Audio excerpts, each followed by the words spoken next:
Okay. All right. Let's say. All right. Fix that. All right. Okay. Okay. All right. Let's say you're walking to the math class. You know, you're walking to the math class and you see a teacher is writing an integral on the board. Like, oh, he's writing an integral. You know, it's like, oh, I've done an integral a million times before. This is some easy business right here. And he's writing an integral, but then, oh shit, like infinity. What? How do I find the integral to infinity? Like that doesn't make any sense. I can't plug infinity in to this equation. Like this actually happened to me, by the way. I was like doing my homework and I was like, wait, how the fuck do I do this? Like that's not a sideways 8. That's an infinity. How do I plug an infinity in? Well, never fear. I know the answer now, and I'm gonna teach you all the answers. You don't have the same problem that I do. Okay, so basically, let's draw a graph of this. If we draw a graph of this, it'll be easier to understand. That's also a number one rule in calculus. If you don't understand it, try to draw a graph of it, because that kind of helps jog your memory, you know. All right, so we got all these. So let's plug in 1. Plug in 1, you get 1. Amazing. You plug in 2, you get like 1/8. So it's like over here. You plug in 3, you get 1. Oh, it's getting smaller and smaller. Interesting. We've seen this before, right? So you draw in the graph, and it kind of goes down like this. All right, and we want to find the area kind of under this curve.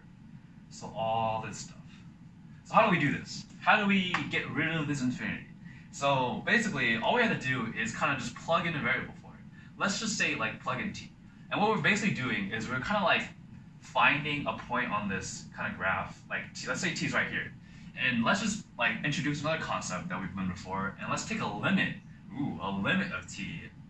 Limit of t as it approaches infinity.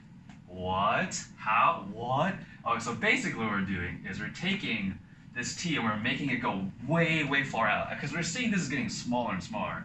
So we can actually find a finite area from this infinite kind of integral. Isn't that fucking crazy, bro? Like, all right. Let me erase this graph. All right, so this seems a lot easier. We got rid of our t, and we have a variable. We got rid of our infinity, and we have a variable in place of it. So let's go ahead and solve this integral. So 1/x/3. Let me just rewrite that as x to the -3 real quick. Makes it a lot simpler. Limit. That's another good rule of thumb. And whenever you see, this is something I like to do. Whenever you see an x to the, like 1/x to the anything, it always makes it easier if you write it as in this form, because it's a lot easier to take the integral in this form. So we've seen this many times before. You just kind of add 1 to here, and then take the reciprocal of it. So 1/2x -2, that's our integral.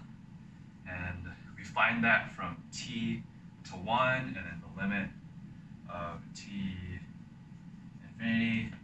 And okay, that's not that bad. All right, so we plug in t, and then we get 1/. Oh shoot, that's a whack. I don't understand how teachers like arms don't hurt when they're doing this. Like my arm is like starting to hurt. I've only been doing this for like a few days. So t squared, and then minus 1/t to the 1, and limit as t approaches infinity of this. Make it easier to see.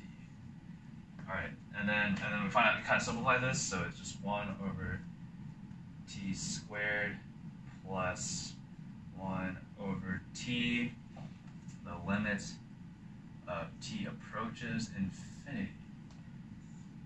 All right, that plus. I also I shouldn't have used t. I kind of hate it when like people use t or like L, because like bro, that shit looks so much like fucking the plus sign or like a 1. Like come on, like there's like 26 letters and you chose like those two. Like bro, like stop. All right, so yeah, so we found this, right? And then t infinity. So we can just plug that. We can just put that in right here, and as it approaches infinity, it's on the bottom. It's on the denominator, so it just gets smaller and smaller, and it gets so small that you can just say it's 0. You know, it's 0. So 0 plus 1/2. Well, that's easy. That's just 1/2. We found. You can just get rid of the 0. Well, amazing. We found 1/2 to be our sum of this kind of what we thought was like an infinite integral. That's like pretty cool.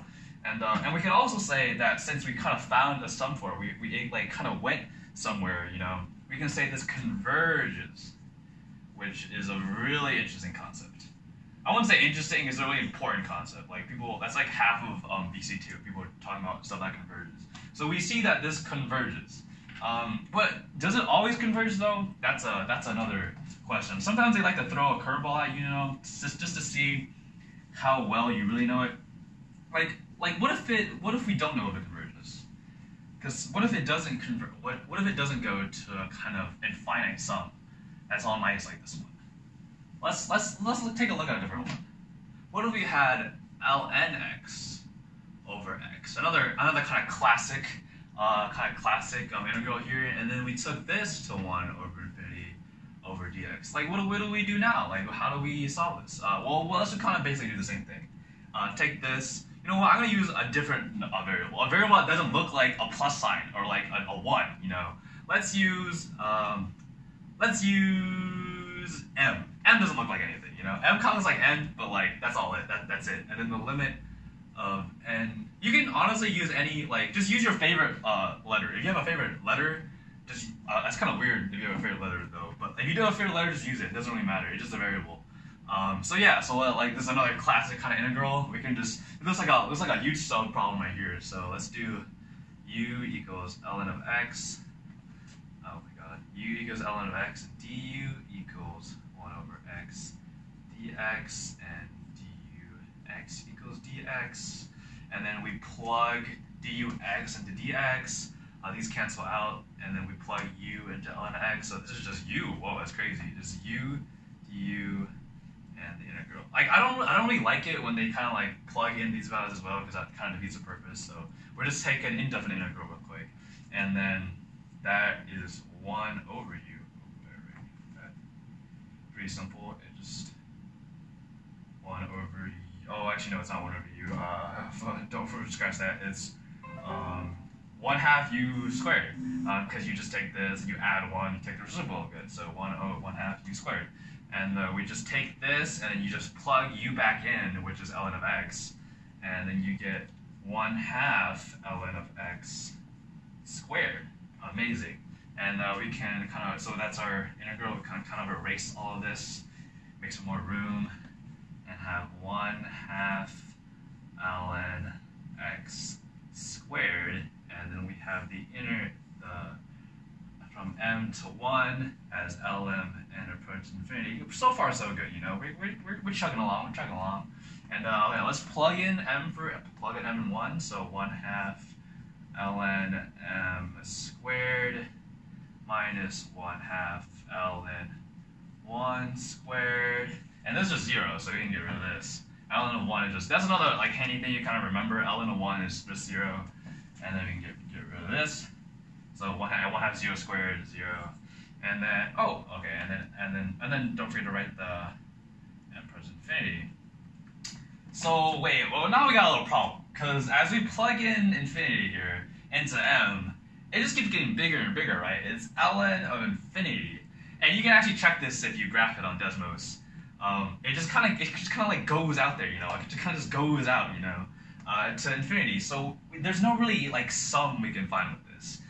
It's pretty like once you get here, it's kind of you can kind of tell, because you plug in infinity, you can't really solve it, It still doesn't really work out,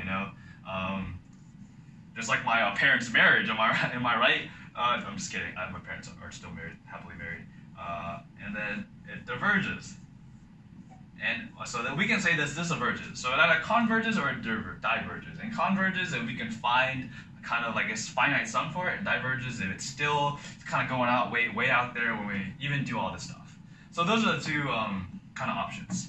But they still try to throw some curveballs at you. These are some of the curveballs that I've kind of seen. So sometimes they do something like this. Sometimes they take out the infinity of it. They do something like this. It's 3 to 6 dx. Oh, you can find this, right? You can still solve this, right? There's two variables here, it's just a regular integral. But hang on, if I plug in 3 here, then it's a 0 squared, 1 over 0. It can't do that. So what am I supposed to do? So basically, you just take out whatever's kind of bothering you, kind of doesn't make it work. We just take out this 3, plug in the variable. I'm going to use m again.